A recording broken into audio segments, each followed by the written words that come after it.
আমারে কণ্ঠে তুমি তোমারি বাণী তুলেছ, বুকের দেরাজ তুমি কোরআনে স্থান দিয়েছ। এত ভালোবাসো কেন মালিক আমায়, কি করে শুকুর তার করি আদায়।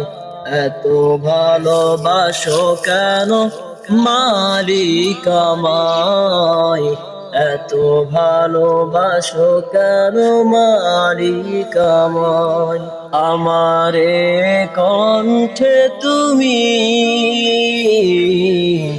তোমারি বাণী তুলে